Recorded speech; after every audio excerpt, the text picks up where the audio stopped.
You've seen probably those paintings, those pictures, designed to be motivators.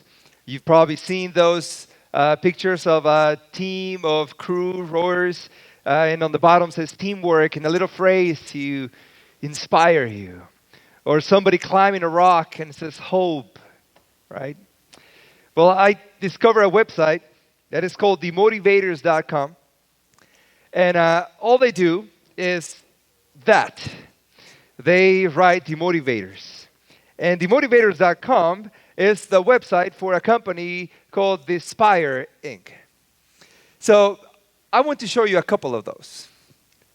One of them says team. Together, we can do the work of one. Another one says multitasking.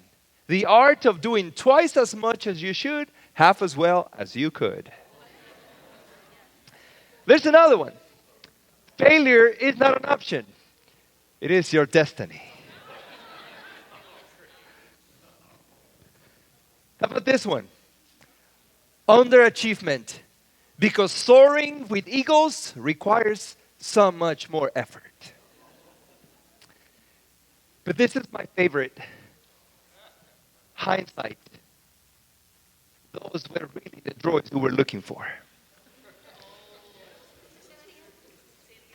Those were really the droids you were looking for. I guess that was only for Star Wars fans. But this is the reality. We all want to live with hope. See, we can live for up to 30 days without food. We can live for up to 3 days without water. We could live up to 8 minutes without air.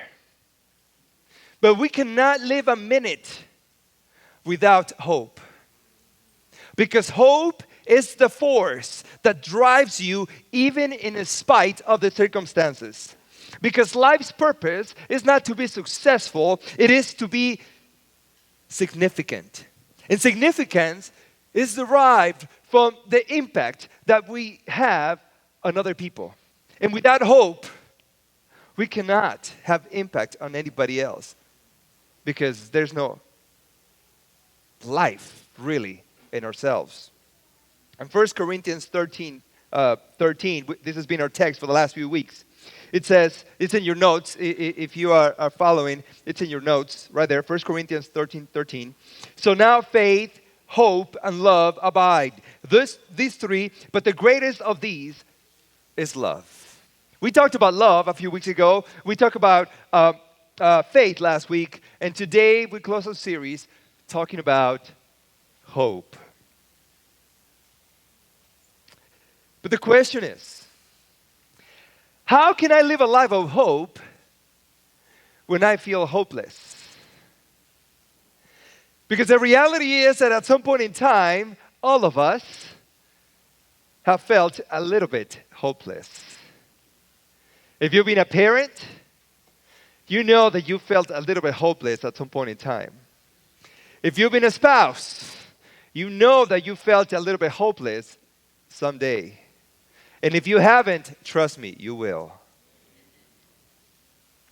If you have issues with health, with business, with your job, if you've been a human, at some point in time, you have felt hopeless. So how can I live a life of hope in the middle of the world and circumstances that we're surrounded by? I'd like to share with you a few principles that the Word of God offers to us in the moments when hope seems the last thing available. And the first of those is that we have to learn to listen to God's song of hope. The psalmist in chapter 118, or Psalm 118, writes in verse 13, I was pushed hard so that I was failing. And if we stopped right there, we could see the hopelessness in the psalmist. And if David is the one who wrote this psalm, we understand why he felt like that. Because David was not only persecuted for things that he hadn't done, but he was fearing for his life, and he felt alone. He wasn't trusted to be the king of a nation, but he was living in a cave. He wasn't trusted to lead an army, the army of God, but he was the leader of rebels. But it says, I was failing. And that comma is so powerful. But the Lord helped me. The Lord is my strength and my song. He has become my song. I guess in those times when we feel happy, we listen to the radio, we listen to a song to make us happy. We have certain songs for certain moods, don't we? We have elevator songs, elevator music. We have songs when we're happy, songs for Christmas. We have songs for New Year. We have songs when the Dodgers win. When they used to win. But we have songs for everything. But the one song that should always be present in our hearts is a song of hope that God is singing to us. Because He's always telling us, you are not alone. This circumstance is temporary. Hold on. I'm here with you. See, it is said that a few soldiers in the middle of the battles during the First World War, they found among the wreckage a turntable and some records. But most of the records, and for those of you who are more modern, records were things round like plates that songs were used to be written on. There was no cloud, no internet. So these records were made out of, the older ones were made out of clay, but the newer ones were made out of vinyl. And what happened was that these soldiers, as they were going through the wreckage, they found this turntable and some albums. And most of them were broken, except one. One from a famous singer from the 1920s and 30s, Enrico Caruso. And they found this album, and it was scratched, but they took it. So when they got back to camp, they tried to make the turntable work, and they played the album. Some of the soldiers who were listening to the song, they would say, well, why are they listening to that? It's all scratched up. It doesn't sound like anything. But those who knew who Caruso was, they could not help it. Because in the middle of the scratches, they could hear the voice of the master singing. And you see, family, what we need to learn is that in the middle of the scratches of life, we need to train our ears to listen to the voice of the master. Because his song of hope is always sounding. It's always ringing. Especially in the moments that are most difficult, is when the Lord's voice is more soothing and pleasant to the ear.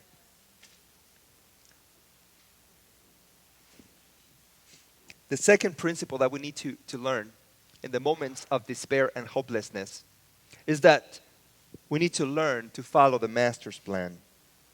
Why? Because we are confused. We are confused. We hear so many voices. We hear so many things. We hear so many plans out there.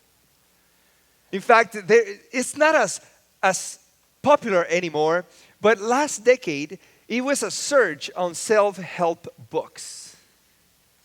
In fact, if you would go to a bookstore, remember I said last decade? If you went to a bookstore, there was a full section of self-help books. And if you've been an adult for a while, you know you read at least one of those. How to do something. How to be something. How to be better at. Because we all wanted to be better. But the thing is that the world will offer many plans. But all they cause is confusion. Because God has a master plan. Jeremiah 29:11 says, "For I know the plans that I have for you, declares the Lord, plans for welfare and not for evil, to give you a future and a hope." You see, one of the things is that we suffer and we become confused because we want to follow our plan. And when our plan does not work, when something changes in our plan, we don't know what to do. And the answer is very simple. We don't know what to do because we don't know what is next. But see, the beautiful thing about God is that He always knows what is next. So when we follow His plan, even when things change, He knows what's coming next. It would be nice if we would know God's plan 30 years in advance, right? That everybody, when it's born, babies when on board, would come with a set of manuals that would say, okay, this is going to be what you have to do in your life. That would be awesome. But it's not like that. And there's one reason why. Because see, for God, it's not so important that we know His will. What is important to God is that we live in His will.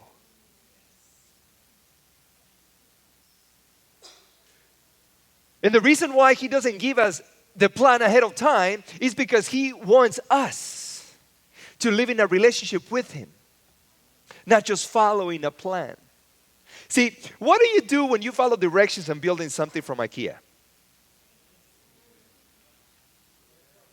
When you're done, what do? You keep those manuals in case I need it again.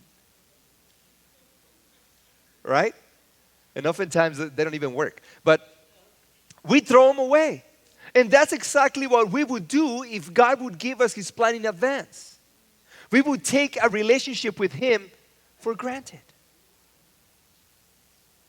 In Philippians 4:6, Paul writes, "Do not be anxious about anything, but in everything by prayer and supplication with thanksgiving, let your requests be made known to God."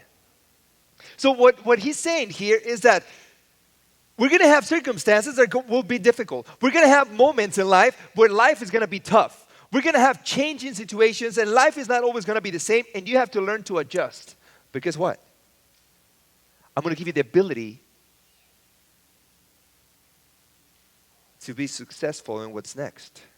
I'm going to give you the ability and the strength to go through the difficult moments. I'm going to give you the experience of the past to help you in your future. Because I know the plans that I have for you. Verse 7. And the peace of God, which surpasses all understanding, will guard your hearts and your minds in Jesus Christ. And the peace of God will follow when you trust me.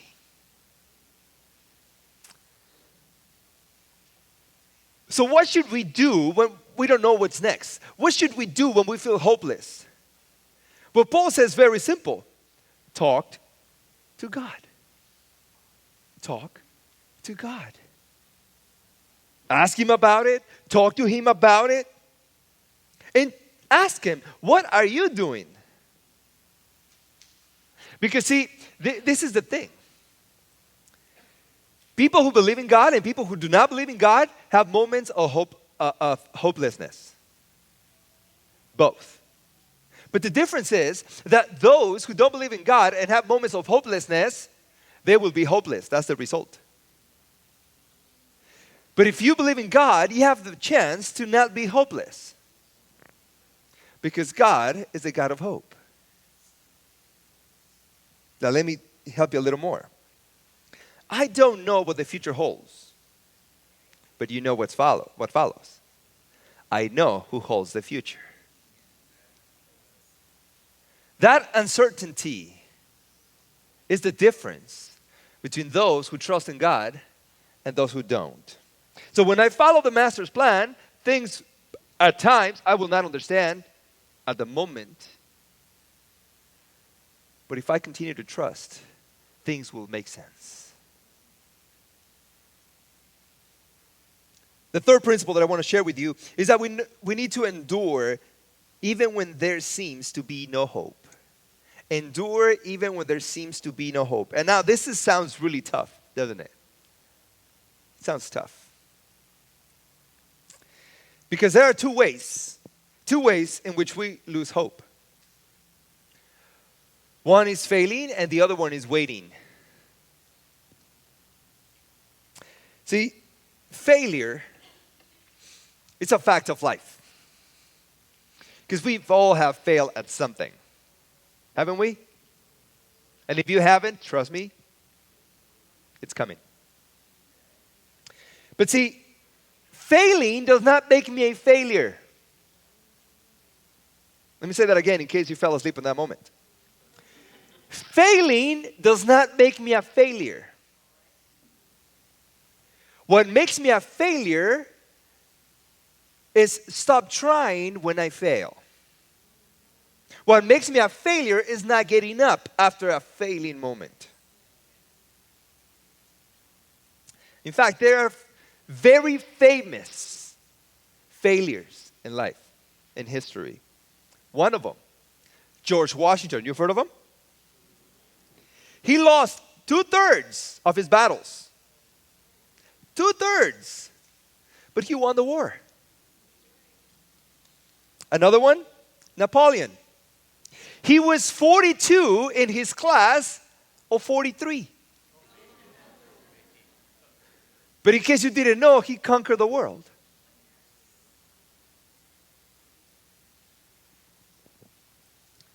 For the U.S. sports fans, Babe Ruth. One of the best baseball players in history, Babe Ruth. He struck out 1,335 times in 20 years. But he hit 713 home runs. He's not known because of the times he struck out. He's known because of his home runs. But if you look at the numbers, he failed more times than he succeeded. So it is okay to fail, and failing does not make you a failure. It's to stop trying after you fail. Successful people are not those who never fail. Successful people are those who don't know when to quit. In Lamentations, and it's interesting because the book of Lamentations was written by the prophet Jeremiah. And Jeremiah is known as the crying prophet. So if anybody was always in a blue mood, it was Jeremiah. So you know that he had his downs. You know that Jeremiah had his hopelessness moments. And he writes this. Lamentations 3:22 and 23. The steadfast love of the Lord never ceases. His miracles never come to an end. Verse 23. They are new every... Are you with me? They are new every morning. Great is your faithfulness. No, notice, he's saying that even though today was horrible, even though today I failed, tomorrow I have another chance. God would give me the strength, the ability, the plan, the leading, because tomorrow God will give me another morning, and in this morning will be better. Because God, our God, is the God of second chances, and thirds, and fourths, and fifths. It sounds like a cliche, but in reality, that's what he's saying right here. So the first cause of hopelessness is failure. What's the second? Waiting. All right, somebody was paying attention. Waiting causes us to lose hope. Have you ever been shopping with your spouse? Okay, let me change that. How do you shop? You see, Paola and I have different styles of shopping. You see, when I go shopping to some mall or store or whatever, I know what I want. I know what I need to buy. I go and I'm like a hunter. I go, I search, I see it, I get it. I'm out.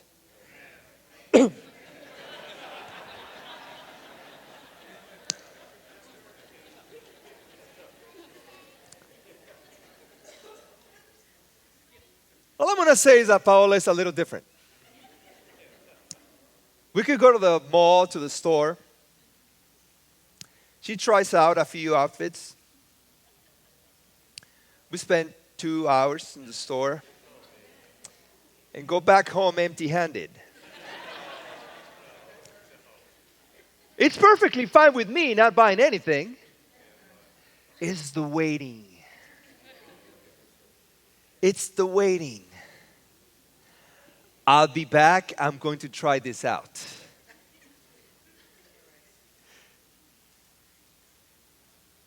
If you're a husband, you know what I'm talking about.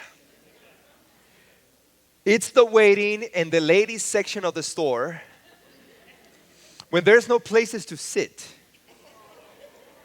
What do you look at? You don't want to be the uncaring husband looking at your phone all the time. And you have to be ready. How does it look?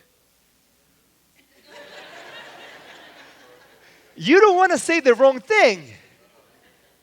It's the waiting that kills me. It's the waiting.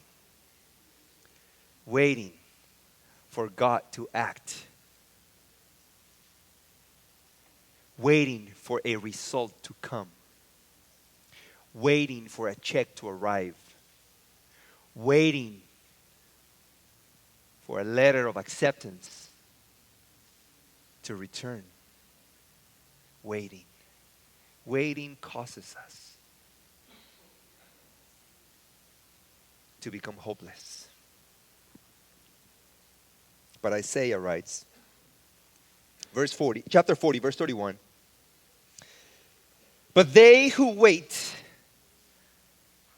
in fact, you can change that word, wait, in the Hebrew for hope. Those who have hope for the Lord shall let me read that again. But those who wait or hope for the Lord shall renew their strength. They shall mount up with wings like eagles. They shall run and not grow weary. They shall walk and not faint. And if you realize, these are exactly the things that happen to us when we feel hopeless. We are tired. We are weary. We're weak. But it says, if you wait on the Lord, if you place your hope on the Lord, even when you're waiting for those results, even when you're waiting for that interview result, even when you're waiting for that check to arrive, even when you're waiting for whatever it is that is causing you to lose hope, the Lord will give you exactly what you need as you wait. If it is the strength that you need, He'll give it to you. If it's patience, He'll give it to you. If it's money, let me tell you, God will give it to you. Because He promised that in the moment of our need, He is faithful. And let me tell you, I've never seen a faithful person that in the most needed moment, God did not come through. Now, if you go today, God, give me $20, it's not going to work. Because it doesn't work like that. But God has been faithful. And in 20 years of ministry, I've seen that every time that one of His children is in a moment of need, God always comes through. So, now what shall we do? Well, encourage others with a message of hope.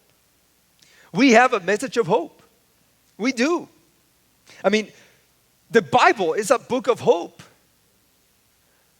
I've heard somebody saying that the Bible is a book that was written for the hopeless. And if you think about it, in the deepest theological dimension of the Bible, it was written for the hopeless. Because it was written for a race that had fallen away from the source of life. Our only option was that someone was willing to redeem us. So God gives us a book of hope. A book of His story with the hopeless in all kinds of situations. And we have a hope today that even though we live in this world of pain, suffering, anxiety, war, Democrats and Republicans, economy and immigration, elections and homelessness, we have the hope that one day we will not experience any more of that. But let me tell you something. Because the Bible teaches us something very important. That hope is not a theory. Hope is a practical experience. Now, I want to do an experiment with you during this week. If you have your bulletin, in the bulletin, there is a card. You see it? Show me the card. You have it? Okay. Now, this is the challenge that I have for you. This is the experiment that we're going to do. Because this week, we're going to share a little bit of hope. Now, this is how it's going to work. Now, you can read the card later. Pay attention to me, okay? I know. Then, I didn't get it. Pay attention to me for a minute, okay? Next time that you go out on your car, you're going to take that card with you. No, you're not going to put it on your dashboard. You're not going to, no. You're going to have it with you. Because see, when you go to the store next time, for the person that is behind you, you're going to pay for the groceries. Within your limits, within your capacity. And what you're going to do is that you're going to tell the cashier, you know what? I'm going to pay for the person that follows me. And all you're going to say is, somebody who left this card for you paid for your food. Okay, you don't have money to pay for the groceries. Next time you go to Starbucks and you go through the drive-thru. Okay, that's better, right? You pay. They already know how much you need to pay for the person behind you. And you say, you know what? I'm going to pay for the person that is following me. All you have to do is give them this card. And let's see what happens. Let's see what happens when we spread hope. Hope that this world is not as messed up as it's supposed to be. Because see, we don't trust on people anymore. But what if for one moment, for 1 minute, you draw a smile on somebody else's face? See, a lot of the times, we do something and we call it evangelism, or we call it outreach, or we call it whatever the word of the decade is. But we expect that person to come to my church. Let's do something without expecting anything else. Let's do something just for the sake of spreading hope. And all you have to do is leave the card behind. Now, I know some of you are going to want more than one card, and we have cards at the end. After communion, after the service today, the deacons will be out there and they will have the cards ready for you. So you can take more than one.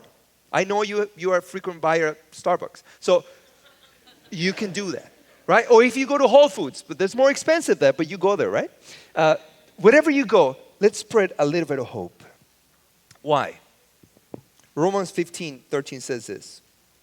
May the God of hope fill you with joy and peace in believing, so that by the power of the Holy Spirit, you may abound in hope. See, the church was designed by God to become an instrument of hope.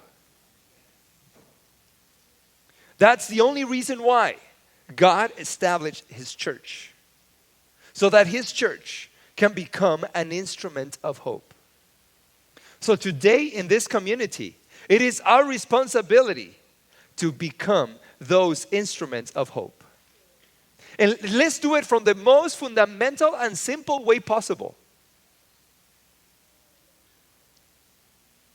With the people that we go to the store with. We might not even know them, but they are just like us. They shop in the same store as we do. They buy the same things that we do, but hopefully not. Some things. But the basic things. Let's become instruments of hope.